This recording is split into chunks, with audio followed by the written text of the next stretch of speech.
आणि आता बातमी आहे पुण्यातून। पुण्यात झिकाचे रुग्ण वाढू लागलेले आहेत। रुग्णसंख्या 15 वर येऊन पोहोचली आहे। 8 गर्भवतींचा यात समावेश आहे। प्रतिबंधात्मक उपाययोजना आता सुरू झालेल्या आहेत। झिकाचे रुग्ण आता वाढताना दिसतात। झिकाचा संसर्ग वाढताना दिसतोय, फैलावत जाताना दिसतोय आणि याचाच फटका जास्त करून गर्भवतींना बसलेला आहे, कारण गर्भवतींना याचा संसर्ग मोठ्या प्रमाणात होताना दिसतोय।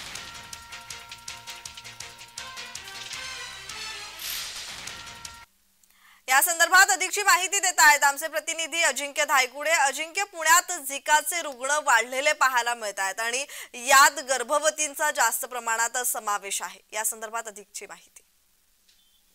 नक्कीच पुण्यासाठी आणि पुणेकरांसाठी खरं तर ही चिंतेची बाब आहे। गेल्या काही दिवसापासून पुण्यात झिका बाधित रुग्णांची संख्या जी आहे ती वाढतच चाललेली आहे। आता जी रुग्णसंख्येबाबत माहिती समोर आलेली आहे ते 15 रुग्णसंख्या आहे आणि त्यापैकी 8 रुग्ण जे आहेत ते गर्भवती महिला आहेत। त्यामुळे या झिकाचा जो सर्वाधिक धोका असतो तो गर्भवती महिलांना आणि त्यांच्या गर्भाला असतो। झिकाचे लागण झालेल्या गर्भवती महिलांच्या गर्भावर वाईट परिणाम होऊ शकतो असं देखील सांगण्यात येतंय। परंतु ज्या ज्या ठिकाणी हे पुण्यातील शहरातील ज्या ज्या ठिकाणी असे रुग्ण सापडलेले आहेत त्या ठिकाणी महापालिकेच्या वतीने प्रतिबंधात्मक उपाययोजना सुरू करण्यात आलेल्या आहेत। त्या भागातील गर्भवतींची तपासणी युद्ध पातळीवर सुरू आहे।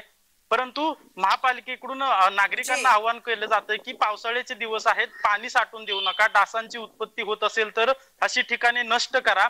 काही ठिकाणी असे सार्वजनिक ठिकाणी जर डासांची उत्पत्ती होणारे जे काही डबके असतील किंवा पाणी साचलेलं निदर्शनास आलं तर अशी ठिकाणं महापालिकेला कळवा। त्याचबरोबर लक्षणं दिसून आल्यास किंवा खाजगी दवाखान्यात उपचार घेण्यासाठी गेलेल्या रुग्णांमध्ये अशी लक्षणं असतील तर खाजगी दवाखान्यातील डॉक्टरांनी त्वरित ही माहिती महापालिकेला कळवा। अशा स्वरूपाची सगळं जे आहे ती यंत्रणा पुणे महापालिकेची काम करताना दिसते। परंतु रुग्णसंख्या जी आहे ती दिवसेंदिवस वाढत चालल्यामुळे चिंता व्यक्त केली जाते। प्रज्ञा, धन्यवाद अजिंक्य तुम्ही दिलेल्या माहितीसाठी।